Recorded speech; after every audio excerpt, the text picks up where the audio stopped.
Vai. Pode ir.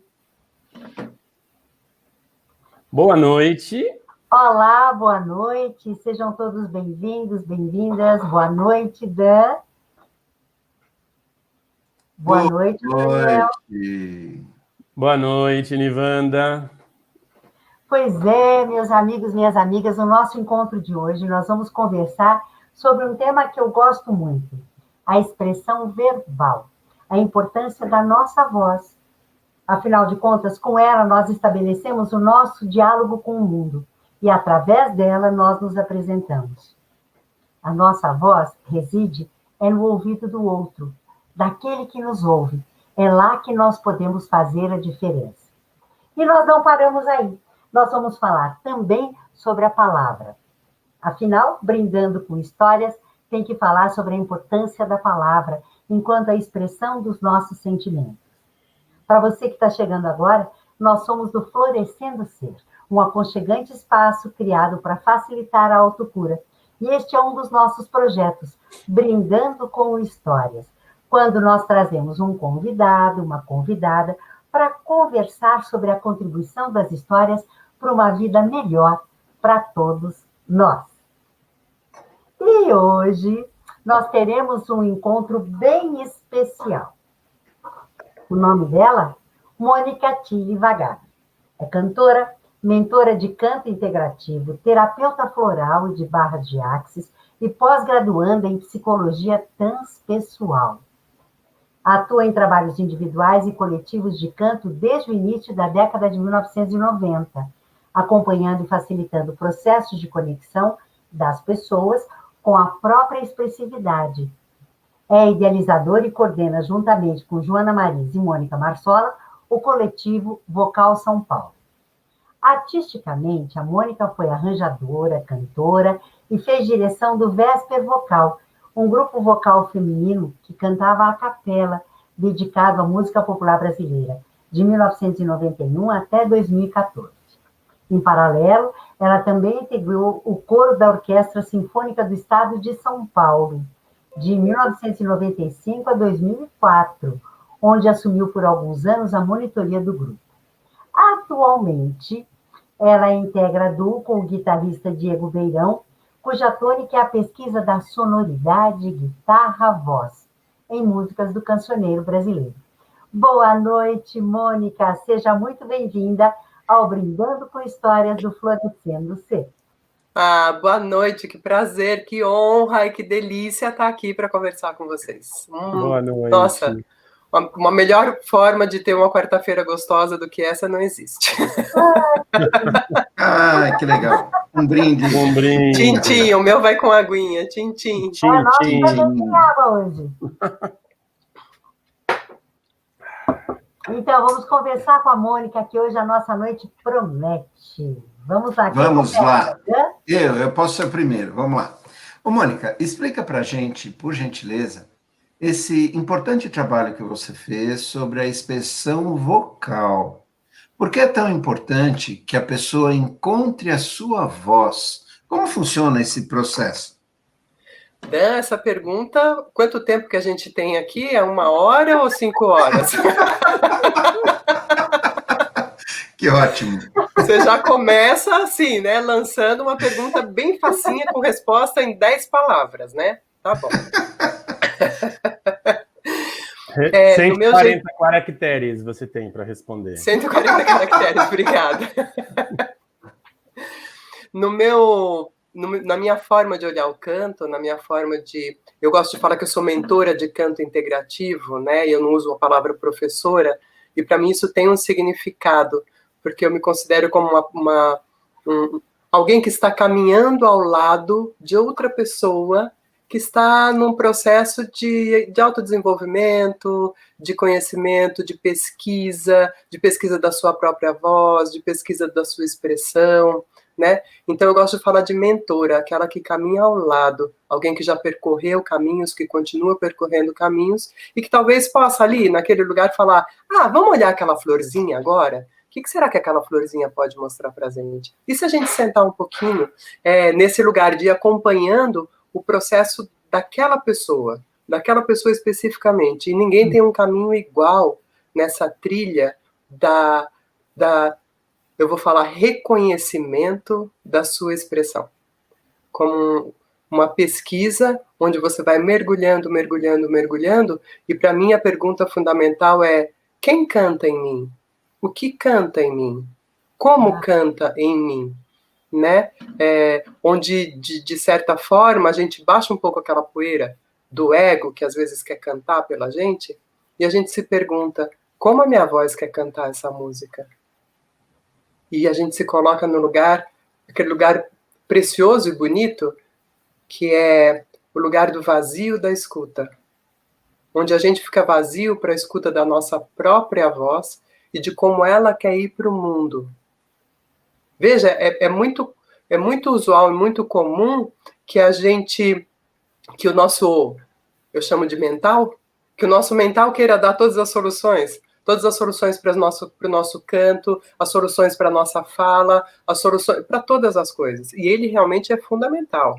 É preciosíssimo, né? Preciosíssimo. Mas às vezes ele quer tomar o lugar de uma ação que não é da natureza dele. Né? Então esse trabalho é um trabalho da gente conseguir aquietar um pouco esse lugar para se escutar como ser expressivo. Isso é uma coisa muito profunda e realmente um processo que a gente vai levando como um caldo que cozinha muitas e muitas e muitas e muitas e muitas horas. E a cada vez que cozinha um aroma que aparece outro, e assim a gente vai percorrendo esse caminho, que é um caminho absolutamente individual, como é qualquer caminho de desenvolvimento pessoal. Eu entendo o trabalho do canto como um trabalho de desenvolvimento pessoal, né? E a expressão, a gente é expressão no mundo. O que mais é a gente, né? Se não uma expressão, né? A expressão da nossa alma no mundo. E a voz é uma forma da gente conhecer, da gente se entender como esse ser expressivo, que a voz espelha tudo isso o tempo todo, né? Não sei se eu respondi sua pergunta, mas... Nossa, que lindo! Gratidão, assim. É a mesma coisa que você tentar disfarçar quando está nervoso, né? Quando está ansioso. Claro. Não é? Eu nervosa? Não estou nervosa. Por que você está achando que eu estou nervosa? Imagina, estou nervosa coisa nenhuma. Você que está pensando isso. Estou super bem. Super bem. É assim mesmo. Que bonito. Obrigado, Mônica. Muito legal. Olha que legal. Mônica, me diz uma coisa. No seu trabalho, a palavra é um importante instrumento, né? Na coisa do canto e tal. Qual é a importância da palavra cantada? Porque nós, eu, a Nivanda, como atores, a gente sabe muito bem a importância da palavra falada, interpretada. Né? Mas na hora que canta, qual a importância dessa palavra cantada? Então, né? A palavra é uma tentativa da gente colocar algo que, na maior parte das vezes, é impronunciável, né? Quando a gente está nesse lugar da expressão. Muitas vezes a essência você não consegue colocar na palavra em si, mas no que está por trás da palavra. Então, aquele sentimento que está lá atrás, aquilo que permeia e que vai dar para a minha palavra a entonação, o ritmo, a altura, a variação, né, a melodia da minha voz, da minha palavra. Isso é o que vai complementar aquilo que a palavra em si, às vezes, não consegue trazer com ela, em completude. E se a gente pensa na música, a música, ela traz como nas canções que são aquelas canções maravilhosas, ela traz em si essa entonação, ela traz em si essa proposta de ritmo que potencializa o sentido daquela palavra ou o sentido daquela frase, né? Eu acho que a música é como a melodia da voz, né? Ela potencializa o que aquela palavra está querendo dizer. O jeito que eu falo uma palavra vai transmitir uma coisa ou outra, porque depende do que está por trás daquela palavra. Como na canção. Como na canção, exatamente. Pode soar muito esquizofrênico você cantar uma canção que é triste, densa, de uma forma jovial, né? Por exemplo, você fala, adeus, vou pra não voltar, e onde quer que eu vá, sei que vou sozinho. Cara, Não é? Pois é, né? A potência, né, que tem na... que é a coisa.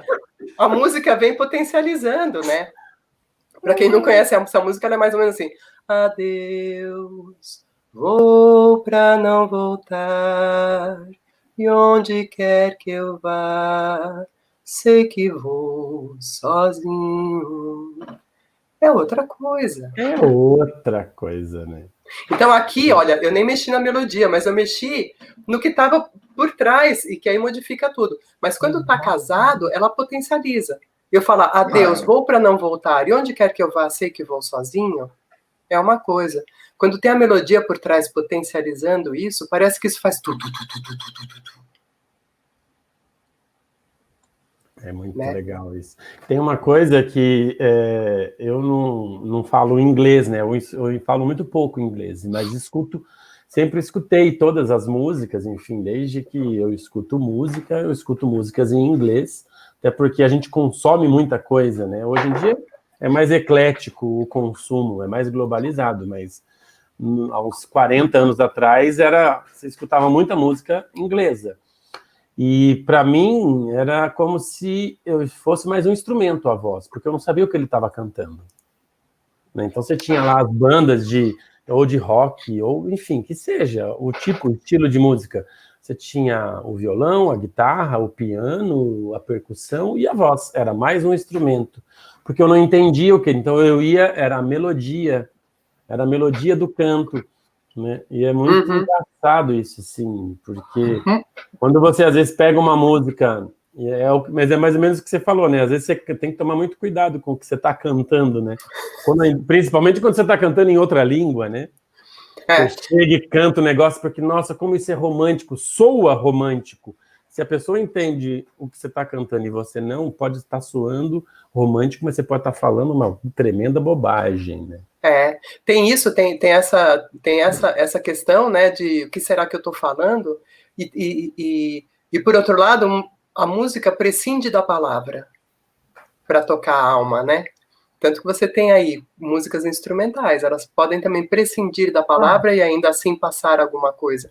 E muitas vezes você ouve uma música em outra língua, que você não entende a língua, mas aquilo te toca profundamente. Exatamente. Mas também pode acontecer aquele outro caso, o que eu estou cantando, o que eu estou falando, que para mim tem um lado que é muito profundo, que é o que eu estou fazendo vibrar no meu ser.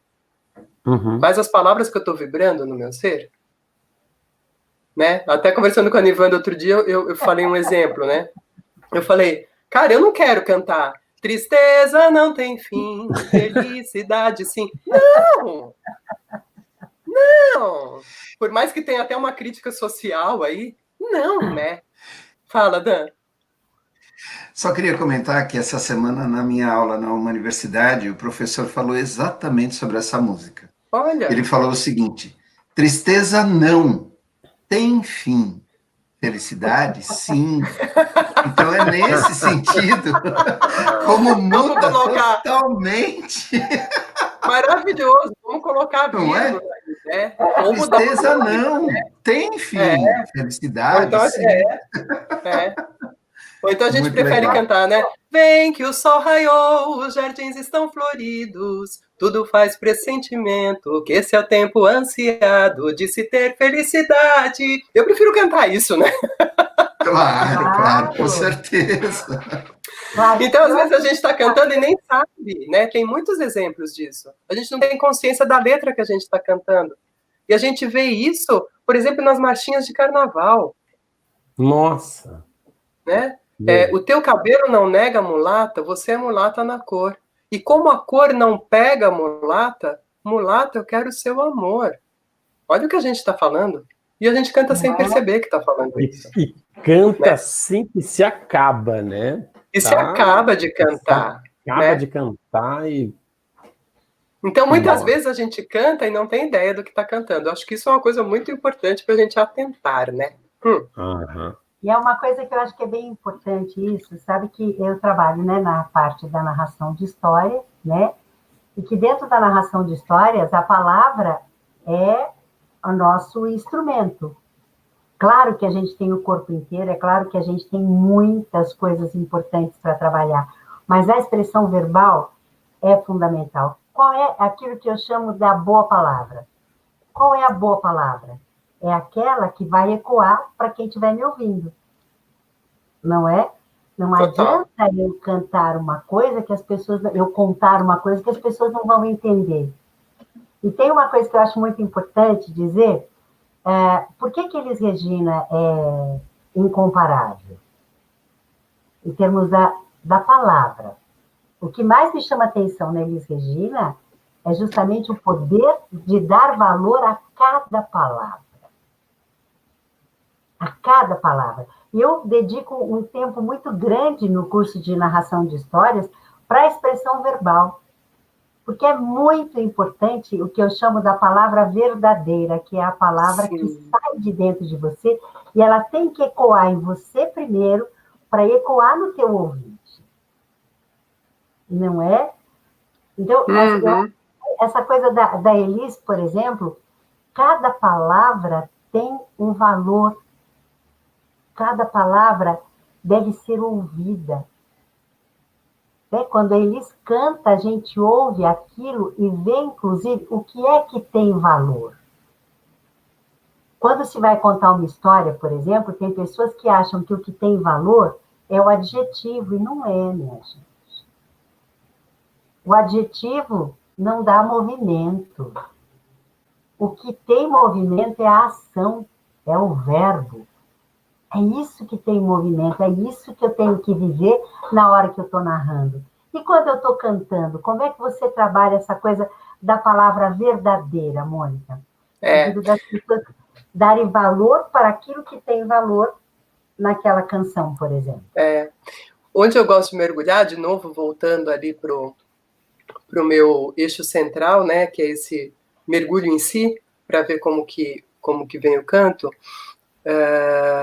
Quando a gente pega uma canção, a gente tem uma história, tem um retrato, tem a descrição de uma pessoa, tem a descrição de uma cena, tem um diálogo. Você pode ter várias coisas que estão numa canção, né? Onde eu costumo ir para perceber essa importância aí e como falar, porque tem um bocado disso na canção. A canção é uma fala, né? Como eu falo. E o que diferencia uma pessoa da outra é exatamente como eu falo. Para ir atrás desse lugar dessa verdade, para mim tem a ver com você pegar aquela canção, pegar aquela letra e se apropriar dela, de forma que você sinta reverberar em você tudo que é aquela emoção, aquele sentimento, aquele lugar que eu costumo falar, o lugar a partir do qual você fala aquilo. Como quando a gente está aqui conversando. Eu não tenho que ficar medindo. Eu estou aqui, eu estou absolutamente presente, estou fluindo, então eu não preciso pensar como que vai ser a minha fala. Vou falar mais agudo, vou falar mais alto, vou falar mais baixo. Eu vou deixando isso fluir porque eu estou verdadeira aqui, né? E aí, na canção, se a gente consegue chegar nesse lugar da verdade, da onde aquilo que está sendo falado nos toca, e simplesmente falar a partir daquele lugar, aí então a gente está nesse lugar onde a gente está escutando como a nossa alma quer cantar aquela canção. Isso, para mim, é praticamente já o trabalho pronto da expressão. Só que aí, como a gente está falando de arte, né, de cantar, etc., a gente pode potencializar. Mas na fala, potencializar, a gente também faz isso. É da nossa natureza. Só que a gente pode, né, dar um gásinho nisso. Mas, para mim, o lugar da fala verdadeira é quando você está absolutamente conectado e presente naquilo que você está falando. E isso já vem prontinho. Porque senão, de novo, a gente cai naquele lugar de que eu vou resolver a minha interpretação por aqui. Porque está falando uma coisa triste, então eu vou cantar desse jeito. Porque é alegre, então eu vou cantar do outro. Então, necessariamente, você tem que mergulhar, entender, exatamente, entender onde em você aquilo reverbera, se deixar reverberar por aquilo, e aí então escutar como você fala aquilo. Eu acho que é isso mesmo. Nas histórias, eu sempre digo para as pessoas que o contador de histórias é o primeiro passageiro do sonho que o conto propõe. É isso. Né? Uhum. Você não se entrega para aquele momento de viver aquela história, de viver aquela canção, né? Eu lembro, eu assisti Falso Brilhante, acho que 4 vezes, o show da Elis, né? E não me cansava de assistir. E eu lembro que tantas emoções, e a cada vez que você assistia, você via ela viver aquela emoção. É essa a diferença, né? É essa a diferença. E a gente tem que aprender a ser isso, né? Eu vejo, por exemplo, você pode ouvir Atrás da Porta, do Chico Buarque, mas quando eu escuto com Elis, por exemplo, eu consigo ver aquela mulher ali, atrás da porta. Sim, que é muito de verdade, né? É muito de verdade. E para ser de verdade, você tem que estar presente. E para estar presente, você tem que aprender. No nosso mundo, a gente, por incrível que pareça, a gente precisa aprender como que é estar presente e reverberando aquilo. Porque, de verdade, né? Eu tenho esse ponto de vista de que a gente vive num mundo onde o mental tende a querer resolver todas as coisas. O pensamento tende a querer resolver todas as coisas. Então, é um processo de retorno. Eu falo que a volta, vamos voltar para a casinha? Bora voltar para a casinha? Bora voltar para a casinha. E aprender o que é ficar presente ali naquela música, deixando aquilo reverberar, deixando aquilo ecoar, se escutando falar. E podendo ser esse fluxo de expressão para o mundo, né? É um trabalho longo isso. E maravilhoso.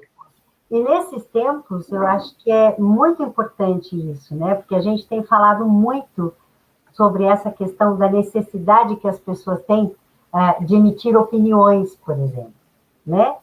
E a gente tem falado, olha, vamos nos ater mais ao conhecimento. Então, de repente, você pode entrar em contato com você e se conhecer uma outra pessoa, né? Se reconhecer uma outra pessoa. Você não precisa fazer aquele personagem. Quando a gente fala da fala verdadeira ao contar uma história, eu não preciso achar que a criança, porque é pequena, eu tenho que falar errado. Então, eu preciso falar errado porque é uma criança pequena? Dá boinha para mim, ao invés de dar bolinha para mim? Né? Eu preciso falar com uma vozinha, só porque eu estou contando para a criança. Ou eu posso falar com uma voz, gente. É a minha voz. A minha narradora é essa, que eu estou aqui com vocês. Então, por que né? Acho que esse caminho é super importante. Quantas vezes, o quanto que a voz é importante, né, Mônica? Quantas pessoas desenvolvem problemas aqui no laríngeo, né? Desenvolvem problemas que vão ser determinantes na sua vida, né? A pessoa desenvolve uma gagueira, por exemplo. E é uma judiação isso. Eu, às vezes, trabalho com pessoas, uma das coisas que me corta o coração é quando chega uma pessoa que vai fazer aula comigo e ela vira para mim e fala assim, eu não gosto da minha voz. Ou uma pessoa que não consegue, ela fala, eu não consigo me expressar, eu não consigo falar, eu não consigo me colocar, né? E aí você vai aos poucos trabalhando esse lugar, né? Da pessoa perceber que ela tem voz no mundo, que existe esse lugar para todas as pessoas. E muitas vezes isso vem pelo que essas pessoas escutam dos outros. As pessoas não têm noção do que é falar sobre as outras pessoas. Falar, eu vou falar da voz, mas é de tudo, né? Você falar para uma pessoa, nossa, que voz feia que você tem, ou você falar para uma pessoa, nossa, como você é desafinado. Ixi, que você canta ruim, hein? E as pessoas não têm noção do quanto que isso reverbera. Isso também bate um coração. E muitas pessoas se calam por causa de coisas assim. Elas se calam. E aí, esse processo é um processo de uma super transformação. E acho que quando a gente está lidando com voz, e para a vida inteira, acho que a gente tem que ter essa disponibilidade para esse reconstruindo, reconhecendo, remodelando, se transformando. É um processo de transformação constante, né? A partir daquela tua essência que você sabe, ok, minha essência está aqui, mas isso daqui, agora está assim, e agora? Agora modificou. A gente tem que ter essa disponibilidade, essa flexibilidade. O caminho da voz é esse caminho. Porque a voz a cada dia é uma voz. Que voz canta em mim hoje? Essa tem sido minha pergunta predileta. Por que é tão importante, né, no caso do adolescente, né, Mônica? Que difícil essa fase para o adolescente de mudar de voz, né? Principalmente para os homens, né, que a mudança é mais pronunciada. Homens, né? Acho que, não sei vocês, meninos, mas eu imagino que deve ser muito difícil, né? Eu tinha amigos na minha adolescência que emudeceram por um bom tempo. Por isso que eu tocava corneta, eu não cantava, por isso era mais fácil. Aí eu acho que já dá assunto para uma live só disso, quando a gente fala da transição, aí tem outras questões envolvendo a gente enquanto pessoa, reconhecer o nosso lugar no mundo. Ixi, tem muito assunto. É muita coisa. E tem, acho que, duas coisas que vocês duas falaram, né? A Nivanda falou logo no começo, né, que fala, a nossa voz reside no ouvido do outro, daquele que nos ouve, né? E a Mônica falou assim, da gente poder escutar a nossa voz. E eu tenho um depoimento para dar, porque assim, eu era do interior e nunca tinha escutado a minha voz, né? Não tinha gravadora. Aí um dia meu pai ganhou um gravador, eu fui com minha equipe de quinta série fazer uma entrevista no fórum, e eram 4 alunos, e a gente lá entrevistou o juiz e tal. Vamos ouvir, né? Era um evento, assim, vamos ouvir a fita cassete da nossa entrevista. E eu fazia a última pergunta, e aí ouvimos, eu me chegou no final e falei, gente, mas por que eu não estava lá? Porque eu nunca tinha escutado a minha voz. E quando a gente escuta a nossa voz, na verdade, a gente não escuta a nossa voz. A voz que eu escuto minha é a voz que reverbera aqui dentro. A voz que você escuta, minha, não é a mesma que eu escuto. Cara, eu fiquei num desespero, porque eu falava, essa aqui é a minha, essa aqui sou eu? É assim que vocês me ouvem? Eu não vou falar nunca mais. Cara, mas, olha, não precisou ninguém falar para mim. Eu não precisei de ninguém chegar e falar sua voz é feia. Eu achava a voz horrível. Porque, na verdade, eu não me reconhecia naquela voz gravada.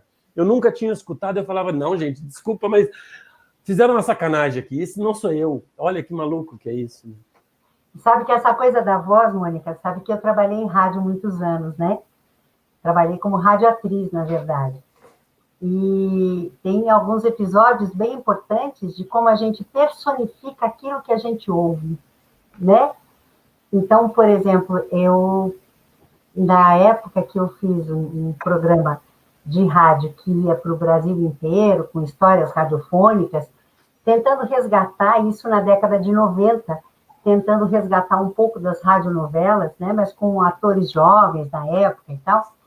Eu lembro que eu era a princesinha do Agreste, a minha voz era da princesinha do Agreste, jamais imaginava que era eu.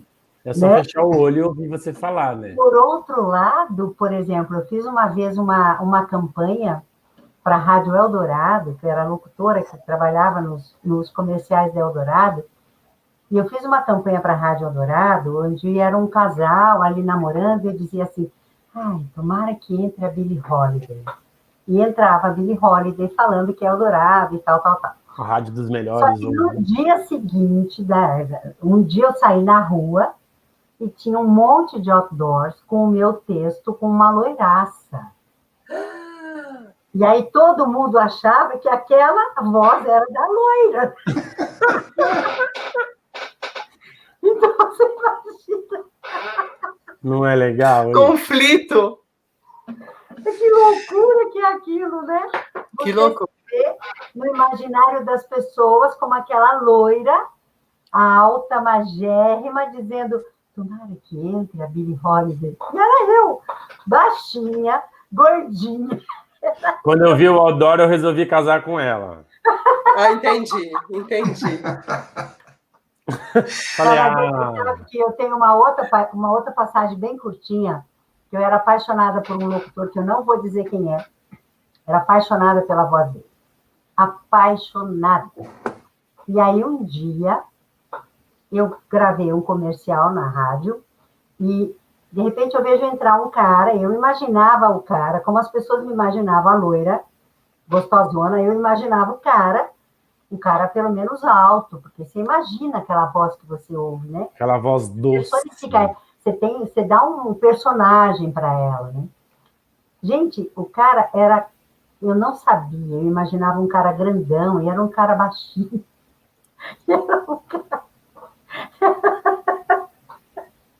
Era um cara muito baixinho. Destrói a cada personagem. Diferente do que eu imaginei. E aí eu disse assim, para o pessoal que estava ali na técnica e tal, eu disse assim, o que esse cara está fazendo aqui? E todo mundo rindo, porque todo mundo sabia que eu era apaixonada por ele. E eram muitas mulheres apaixonadas por ele. Pra você ter uma ideia, na época, ele recebia pelo correio calcinhas de mulher. Gente! Ele era muito famoso. De repente, eu fiz lá e ele foi fazer a assinatura, né? Quando eu vi ele entrar no estúdio, só faltou eu cantar Meu Mundo Caiu.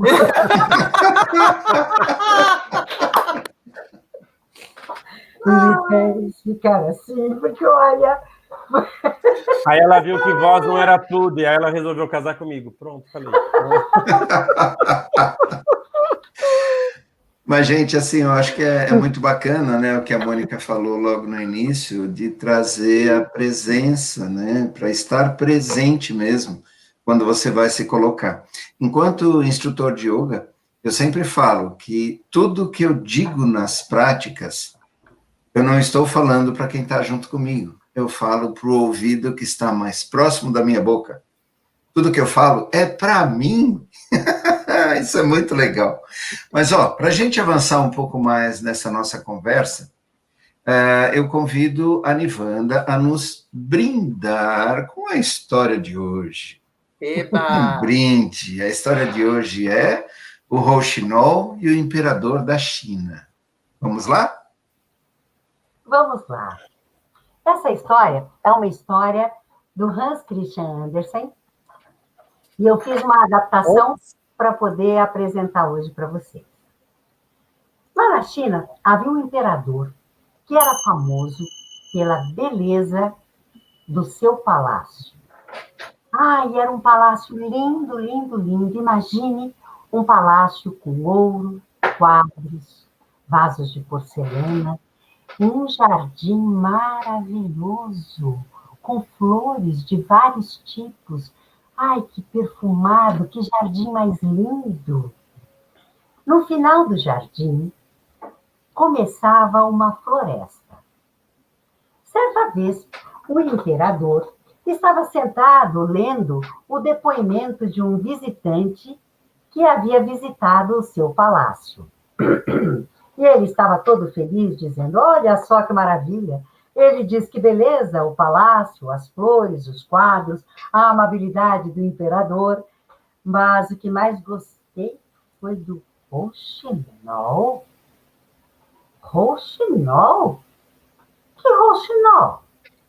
E o imperador mandou chamar o seu ajudante de ordens. O ajudante de ordens, ele era assim um pouco diferente, porque ele só considerava, ele só via, só dava atenção ao imperador e aos nobres da corte. O ajudante de ordens chegou na presença do imperador e o imperador disse, ajudante, que história é essa de rouxinol? Rouxinol, majestade? Sim, ajudante, rouxinol. Está aqui o depoimento de alguém que nos visitou e disse que o mais belo deste lugar, o que mais o emocionou foi o rouxinol. Eu quero conhecer esse rouxinol. Quero que esse rouxinol cante hoje à noite para mim. O ajudante de ordens pensou, mas eu lá sei que rouxinol é esse. E saiu perguntando para um, perguntando para outro, se alguém conhecia o rouxinol. Existia lá uma cozinheira. Quando o ajudante perguntou se alguém conhecia o rouxinol, ela disse, claro, eu conheço. O ajudante pediu, você pode me levar até ele? Claro, posso sim, vamos juntos para a floresta. E os dois foram para a floresta. Caminharam, caminharam, a cozinheira ia na frente. E o ajudante atrás. Curioso, de repente... O ajudante disse, isso é o rouxinol? E a cozinheira, não, oh, meu senhor, isso é uma vaca. Continuaram a caminhar. Caminharam e outro som. Nossa, disse o ajudante, como ela canta bem. A cozinheira morreu de rir, disse, mas isso é somente uma ovelha. E eles seguiram caminhando. Quando passaram em frente ao lago, escutaram. Rabbit, rabbit, rabbit. E o ajudante disse, agora é ele, não é? Rabbit. Não, isso é um sapo. Mas escute, o ajudante já estava impaciente. Chegaram no meio da mata novamente, o ajudante disse, cadê o rouxinol? Uau! A cozinheira disse, aqui está. Este é o rouxinol. O ajudante olhou e disse, nossa, meio apagadinho ele, né? Bom, chegaram perto do rouxinol e então a cozinheira avisou ao rouxinol que o imperador gostaria de conhecê-lo, se ele poderia então cantar para o imperador no palácio. E o rouxinol disse, com muito gosto. E assim, à noite, no castelo, todos estavam muito curiosos para conhecer o tal do rouxinol. E o rouxinol entrou e cantou.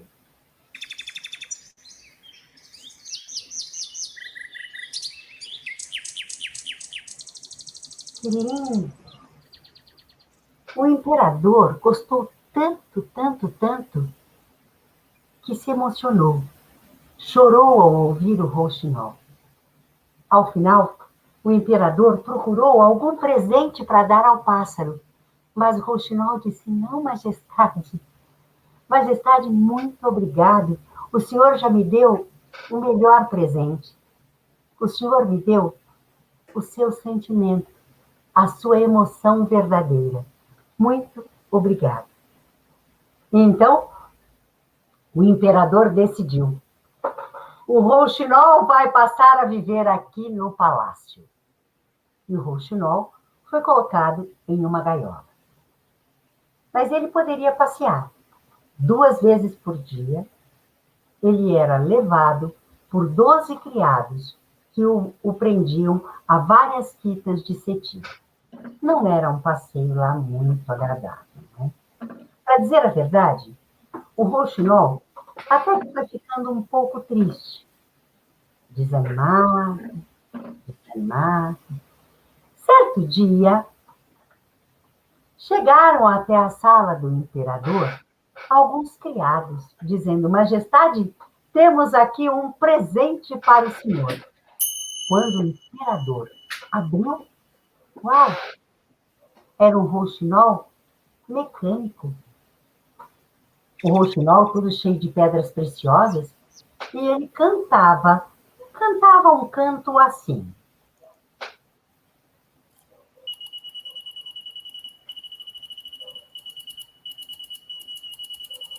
Bom, todos acharam que o passarinho era realmente muito bonito, com aquelas pedras brilhantes, não é? E acabaram até esquecendo do rouxinol verdadeiro. O ajudante achou aquilo maravilhoso. Ah, este mecânico é muito melhor, porque ele canta quantas vezes quisermos, não precisamos levá-lo para passear, está muito bem assim.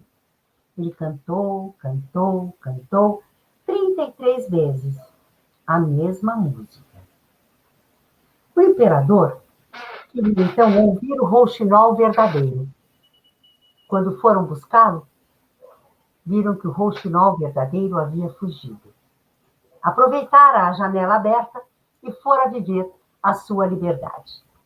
Bom, Todos acharam que o rouxinol verdadeiro havia sido muito ingrato.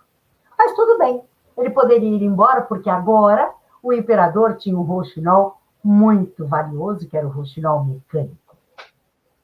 O rouxinol mecânico cantou, cantou, cantou, cantou, muitas vezes, todos os dias. Certa noite, quando o imperador ouvia o rouxinol, opa, ele começou a falhar e parou. O imperador, então, ficou desesperado. Chamem um médico, por favor. Chamaram um médico. O médico disse, majestade, eu nada posso fazer com um pássaro mecânico. O senhor deve chamar um relojoeiro. Chame, então, o relojoeiro. O relojoeiro chegou, mexe daqui, mexe dali, e disse, majestade, consegui consertar o seu pássaro mecânico, mas ele só poderá cantar uma vez por dia. Está bem, disse o imperador. Vocês sabem que logo depois desse fato, o imperador adoeceu. E ele começou a ficar triste, triste, triste, triste. Todos ficaram tristes. Todos gostavam muito do imperador. Na verdade, somente uma pessoa não ficou tão triste, que não estava muito preocupado com a doença do imperador, porque achava que o imperador estava praticamente morto. Então, ele achava melhor se preparar para receber um novo imperador. Era o ajudante de ordens. O ajudante de ordens estava preocupado em preparar uma grande festa, porque assim que o imperador morresse, o novo imperador chegaria e conseguiria descobrir todas as habilidades que ele, ajudante de ordens, tinha. Ai, o imperador estava tão mal que dizem que até mesmo a morte foi visitá-lo. Naquela noite, parecia que era a última noite do imperador, quando de repente... Escutem, o rouxinol veio visitar o imperador. Nossa, que lindo! Ele começou a cantar. E ele cantava tão lindamente, que a própria morte disse ao pássaro, cante, rouxinol, cante, cante. Ah, o imperador abriu os olhos e disse, oh, meu amigo, muito obrigado. Só você para me dar tanta alegria e me trazer novamente a vontade de viver. E o rouxinol disse, majestade, eu nunca vou esquecer as lágrimas que o senhor derramou quando me ouviu cantar. E esse é o maior presente que alguém pode receber. O imperador disse, você não quer voltar a viver comigo aqui no palácio? E o rouxinol disse, não, majestade, não. A minha alegria, o meu cantar, vem da minha liberdade. Somente sendo feliz, sendo sincero comigo mesmo, com os meus desejos, é que eu posso cantar tão lindamente, como Vossa Majestade me diz. Mas pode deixar, eu sempre virei visitá-lo. Por favor, não conte a ninguém sobre a nossa amizade. Vamos deixá-lo como um segredo nosso. O rouxinol partiu. A morte foi embora. O imperador adormeceu tranquilo. Dizem que quando ele acordou, levantou-se muito bem disposto, ficou na janela olhando o jardim.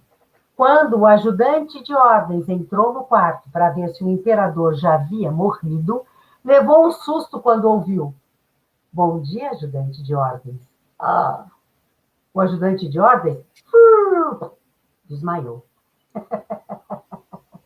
E assim entrou por uma porta e saiu pela outra. Quem quiser que conte outra, aproveita e conte mais outra, e conte mais outra, e mais outra.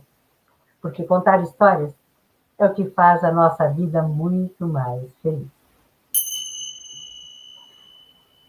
Eu escolhi esse conto do Andersen porque eu achei que ele coloca muito bem a importância da verdade na nossa expressão, não é? Na nossa expressão verbal. É isso aí. Ah, essa que história linda, né? Ô, Mônica, vou aproveitar que você está aqui e fala para mim uma coisa. Na sua opinião, como as histórias podem ser uma contribuição no seu trabalho, enquanto professora de canto, né, enquanto cantora, terapeuta, enfim. Mas agora, como a gente está aqui falando do canto, como é que ela pode ser uma contribuição, né, à história para você, no trabalho que você realiza de canto e de aula de canto? Uhum. A história, ela pode ser como que um veículo, talvez, para a pessoa poder mergulhar naquele lugar onde naquele momento está pronto para desabrochar essa reverberação. Ela pode ser esse canal da pessoa entrar em contato com alguma coisa que talvez de outra forma ela não entrasse. Então, uma canção que conta uma história pode levar a pessoa para um lugar onde ela pode descortinar muitas coisas se ela tiver com olhos para isso, com ouvidos para isso, com tato, né? Com sentidos abertos para essa possibilidade, né? As histórias são também, né, panos de fundo onde eu posso me experimentar e me explorar as histórias que tem dentro das canções, as multifacetadas formas de história, onde eu posso me explorar como ser expressivo também. Usufruir daquela história e, se eu não passei por aquilo, talvez poder mergulhar e... Como seria? Como seria eu passando por essa história? E também, de certa forma, experimentar um pouco aquilo, né? E acho que nas canções a história tem um lugar muito interessante também, que é, muitas vezes você tem a história de como aquela canção foi composta.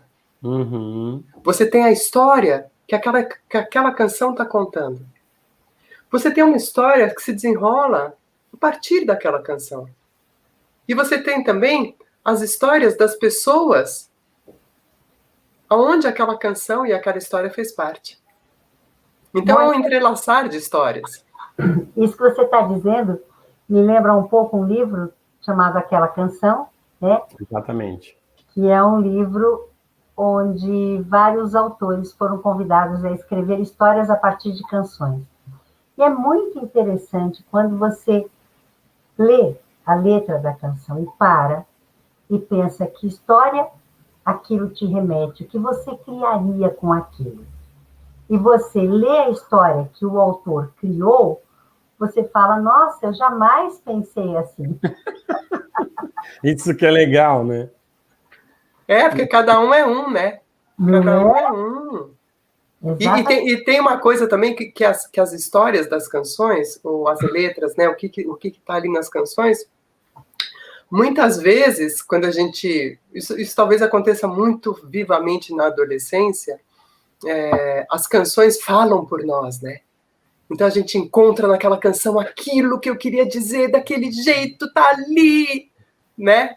Então tem esse lugar também, né, de identificação, de achar, olha, eu não estou sozinha, veja, nessa canção estão sentindo a mesma coisa que eu estou sentindo aqui, né? Tem esse lugar também, né, da identidade.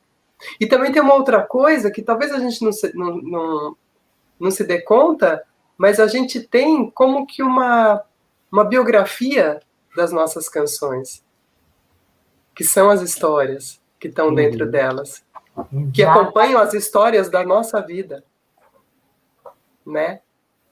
Então, é muito interessante quando a gente vai pensar o que eu estava ouvindo quando eu era criança, e depois, e como a gente vai podendo traçar uma biografia, né? E ver o quanto, às vezes, aquelas histórias foram nossas companheiras.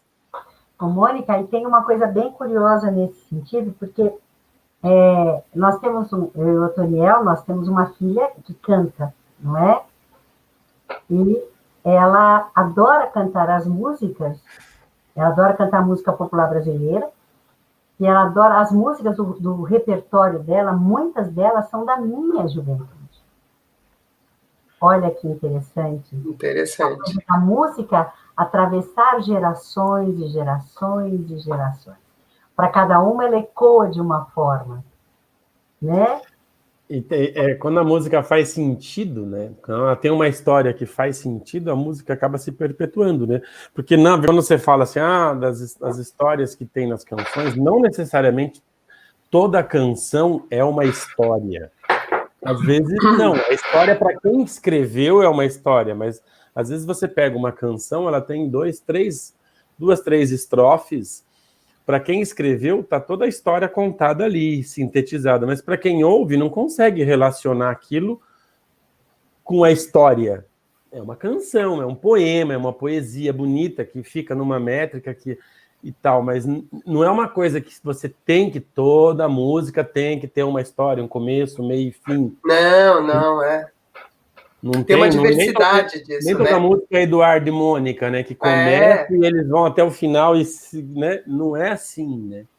Não, a gente tem algumas que são assim, né? Samba do Ernesto, conta uma história, Sim. né? O Ernesto nos convidou. Mas Saudades da Maloca. Quer dizer, você tem músicas que fazem isso, mas você tem muita música que é só uma cena. E aí você pode derivar a partir dessa cena. Exatamente. Você tem música que é diálogo, né? Como Olá, como vai? Eu vou indo, você, tudo bem? Ou Salve, como é que vai? Amigo, há quanto tempo? Né? Que é um diálogo, tem músicas que são conversinhas. Você tem músicas, tem uma música linda do Paulinho da Viola, que é simplesmente a descrição de um curador que mora no morro. Então ele faz a música inteira e só descrevendo essa pessoa. Mas é de uma maravilha que você chega no fim e você fala, cara, esse cara é um iluminado. Não só tanto o cara que ele escreveu quanto o próprio Paulinho. Mas enfim. Então tem várias. Você tem músicas que são que falam da questão social, que falam da questão antropológica. Tem músicas que, se você tira do contexto, elas ganham um outro significado completamente diferente. Quando você vai cantar uma canção, às vezes é muito importante você saber o contexto onde ela foi composta, né? Tem uma música do Milton, que é super bonita, que chama Menino, que foi composta por causa da morte de um estudante em 68, que depois levou a passeata dos 100 mil, né? Quem cala sobre o teu corpo consente na tua morte, né? Se você entende o contexto onde foi feita essa música, ela ganha um outro significado para você, né? Se você canta tantas coisas do Chico, da época da ditadura, que tinham ali um duplo sentido, se você entende esse duplo sentido, você canta de outro jeito, como Cálice, né? Então, às vezes é muito importante você saber o contexto onde aquilo foi escrito, porque as músicas refletem o contexto sociocultural daquele momento político, né? Exato. Quando você vê o show, aquele show em 2018, né? A gente estava, acho que, se eu não me engano, entre o primeiro e o segundo turno da eleição. Era um show ali no Allianz Parque, e eu não lembro agora o nome do cantor da banda, que ele subiu um hashtag ele não, e metade da plateia vaiou o cara, e ele falou, olha, mas desculpa, mas vocês estão aqui porque vocês gostam da minha música, eu não entendo por que vocês gostam dele. E as pessoas ficavam, é aquilo que a gente estava falando, de você cantar as músicas em inglês e não saber o que você está cantando, né? Também. Metade e muitas vezes adorava e as músicas o cara e não sabia o que estava acontecendo. Não sabia o que estava acontecendo.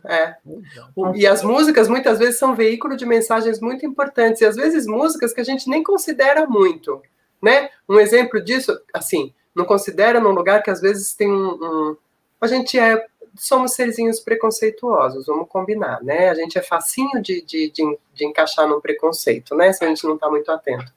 E aí tem aquela música, por exemplo, Como uma Onda no Mar.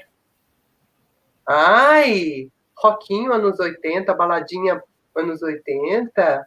Aí você vai ver, nada do que foi será igual ao que a gente viu há outro dia, há um segundo, tudo passa, tudo sempre passará. A vida vem em ondas como um mar. E ele vai falando na letra, falando da impermanência. Quer dizer, né? A música também traz umas mensagens, e quem quiser ouvir e entender a mensagem, entende, né? Mas é um veículo também desse lugar, né, de trazer mensagens, né? Eu acho E aí que a escolha. e a gente volta, Mônica, nesse momento, para a questão da palavra, de novo, né? Porque essa importância que a gente fala tanto, a importância da literatura enquanto forma mais... o primeiro, quando a gente tem contato com a literatura, é a forma mais organizada que a gente tem de trabalhar os nossos sentimentos, nossos desejos, nossas frustrações como crianças ainda, né? Você pega desde a literatura infantil, quer dizer, o quanto é importante um conto para uma criança, o quanto é importante... Então, se eu entender a música como uma produção literária que ela é, não é? Ela é uma produção literária. E aí, a importância disso, onde eu posso me identificar com o personagem num livro, eu posso me identificar com o personagem da música, eu posso me identificar com aquela situação. Uma música, às vezes, me desperta. Eu tenho insights ouvindo uma música de dizendo, cara, como é importante isso para mim. Eu lembro que eu tive um momento, agora eu queria lembrar a música. Eu lembro que eu tive um momento muito desafiador na minha vida. E que eu sonhava com uma música. Olha só, gente.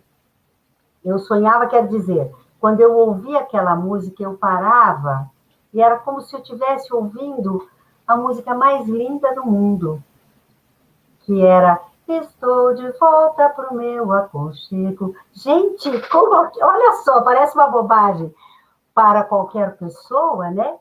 Mas aquilo, para mim, naquela época, era a coisa mais reconfortante que eu podia ter. Porque eu estava num processo de muitos desafios e era o meu sonho poder estar de volta para o meu aconchego. Às vezes a música funciona como um abraço para a gente, né? Exatamente. Que coisa linda, que coisa linda. Exatamente. A gente se refugia na música muitas vezes, né? A gente se refugia como um ninho, né? E acho que todo mundo tem ali as suas músicas que são ninhos. Aquela que você fala, estou precisando agora. E aí você vai e você fica um pouquinho ali, né? Deixando aquilo reverberar. Eu adoro ouvir. Você é linda mais que demais. Isso ajuda o ego de qualquer mulher. Ai. Gente, escuta o que ele fez para mim. Eu falo aqui. Escuta o que ele fez para mim. Tem que se sentir a musa, né? Tem que se sentir a musa da canção. Tem que ser a musa da canção, senão não funciona. Essa coisa da música levar a gente para lugares, né? Eu lembro que eu dei aula de teatro muitos anos, né? E no final do ano a gente encenava as histórias, enfim. E aí cada ano você tinha que montar um espetáculo com a turma e uma vez, e eu lembro que eu peguei aquela música Na Carreira, do Chico e do Edu, e eu escutei ela, eu já conhecia a música, mas aí um dia eu escutei a música e falei, cara, eu já sei, eu vou fazer um espetáculo para encerrar com essa música. Aí eu escrevi o espetáculo inteiro, eram 60 alunos em cenas, eu escrevi toda a história para acabar no final com aquilo. Coloquei bailarina, coloquei as meninas de palhaço, de vendedor, de caixeiro, de si, mas foi uma loucura, assim, e eu acabei com essa música. É muito legal isso, né? Deve ter sido lindo, né? Nossa, foi uma delícia, uma delícia. E só para falar, o show foi o do Roger Waters, do Pink Floyd, que teve... Sim, foi isso mesmo, Metade ficava falando fora PT e a outra metade ficava gritando hashtag ele não. E ele falou, gente, se vocês estão brigando aí, vocês não sabem o que eu estou cantando aqui, então desculpa. Vai fazer aulinha de inglês. Mas é isso mesmo, né, gente? Eu acho que é muito importante a gente saber o motivo que levou aquele escritor a passar aquela mensagem. Porque através da vibração da música está alterando também a minha vibração. Eu me entrego àquela sonoridade, àquela informação, da mesma forma que aquela informação toma conta do meu ser, como um todo. Né? Não é algo assim, a gente imagina assim, né? A gente escuta só pelos ouvidos? Não. A gente escuta, a gente sente pelo corpo todo. Né? A música, quando percorre percorre células, moléculas, elétrons e por aí vai. E a gente vibra junto, né? Isso aqui é muito bacana. E a gente tem que estar atento, né? Sim, atento a com isso, certeza. né? O que eu estou escutando, o que eu estou vibrando, né? É isso mesmo, aonde eu estou entregando, né? E aonde eu estou recebendo. Gente, estamos aí com 1 hora já, passou muito, muito rápido. Mônica, a gente tem Gratidão. assunto, né? A gente tem assunto para muitas Muito mais. lives. Muito Essa mais, coisa, é verdade. histórias de música e canções tem tudo a ver, né? Tem tudo a ver. Sim, com certeza. Gratidão a Mônica. Avisando que Gratidão a vocês. na próxima quarta-feira, o tema será a formação de leitores. Teremos aqui uma bibliotecária escolar, com especialização em amor pelos livros e leitores. A Rosa. Cadê a Rosinha, Daniel? Oi? Cadê a foto da Rosinha? Ah, vai falando aí que eu já vou pôr. É que nós trocamos de computador, eu e a Nivanda, e aí eu fiquei agora na mão aqui, né? Mas eu sou rápido no gatilho, vocês vão ver. Ok. A Rosa Cleide, ela é bibliotecária, né, Nivanda? Lá no Marupiara, isso? Bibliotecária. Primeiro, a Rosa Cleide é uma grande amiga, querida, Sim. e acabou até sofrendo um pouco comigo, porque eu contei Olha história ela aí. 13 anos numa escola, e era uma escola diferente, e era uma história diferente a cada semana. Olha ela aí. Uau. Bibliotecária, você imagina, 13 anos contando histórias, uma história diferente por semana. Chegava ela aqui, ó. a Rosinha, vamos lá, o que eu vou contar agora? Olha ela colocando lá, amo vocês, ela está assistindo, que linda. A Rosinha está desde o começo aqui, ó. A Rosa vai falar com a gente sobre a questão da importância da formação de leitores. E eu acho que é super importante, assim, eu não sei para você, Mônica, mas a biblioteca foi super importante na minha vida. E eu vejo, por exemplo, para a Júlia, né, a nossa filha mais velha, ela também herdou isso da gente, de frequentar a biblioteca. Eu acho que é um lugar mágico, um lugar encantado, né? A biblioteca realmente é um lugar muito prazeroso. E aí a gente resolveu convidar a Rosinha, porque a Rosinha, a gente queria saber como é que é ter uma biblioteca hoje, não em tempos de pandemia, mas em tempos de era digital, né? Como é que as pessoas estão indo, estão frequentando, como que a biblioteca está se modernizando. Isso tudo a gente vai conversar com a Rosa. Tá aqui, quero mais Mônica, a gente vai ter mais Mônica, viu, Mônica? A gente precisa conversar mais. Convidadíssima. Muitos assuntos. Muitos assuntos. Vamos nessa que eu adoro uma prosa boa. Não é? Aproveita que o nosso Brindando com Histórias, ele é toda quarta-feira. Não é? Cadê ele aqui, ó? Olha aqui, me perdi agora aqui. Aqui. Ele é toda quarta-feira, às 20 horas, tanto no Facebook do Florescendo Ser, no Facebook do Poder das Histórias e no canal do YouTube também do Poder das Histórias. Se você entrar no link que está entrando aqui embaixo, ó, você consegue acompanhar todos esses canais do Florescendo Ser e da Luar no Ar. Daniel, eu queria dar um recadinho antes de encerrar. Eu queria dar um recadinho para vocês, que está chegando. A gente vai ter a semana que vem a Rosinha, que é a Rosa Cleide Marques, né, a nossa amiga Rosinha, mas está chegando um encontro especial que eu terei com vocês, que será no dia 2 de dezembro. Estaremos só nós do Florescendo Ser. E aí nós vamos falar um tema que eu gosto muito. Narração de histórias não é só contar histórias para crianças. O poder das histórias é o que a gente vai falar. Se inscreva no nosso canal Poder das Histórias e saiba mais sobre isso. É isso aí, ó. Estou deixando aqui na descrição do nosso... Na descrição não, como é que fala? Estou deixando aqui na timeline. Nos comentários aqui eu vou deixar o Linktree do Florescendo Ser. Lá você encontra todos os canais do Poder das Histórias e você consegue se inscrever tanto no Facebook quanto no canal do YouTube. tá bom? Vou deixar o Linktree aqui e vocês vão achar facinho, gente. Prontinho, acabou de entrar. É isso aí. Mônica, querida, suas palavras finais, minha linda. Gente, minhas palavras finais são de gratidão. Uma gratidão enorme por ter podido estar com vocês aqui, ter sido convidada, acolhida nessa energia tão amorosa para a gente falar desse tema que, para mim, é um tema tão caro, tão fundamental na minha vida. É sempre uma delícia estar com vocês sabem disso. E eu sou só gratidão agora. Tá certo. Um beijo. A Rosinha aqui, ó. Amei a Mônica. Que gostoso. Quentinho, né? Rosinha, até quarta-feira. Estaremos juntos quarta-feira. Tá bom? Gente, um beijo. Ótimo. Boa noite. Curtam a página do Florescendo Ser. Curtam a página O Poder das Histórias. Se inscrevam no canal O Poder das Histórias. Você pode entrar lá no YouTube.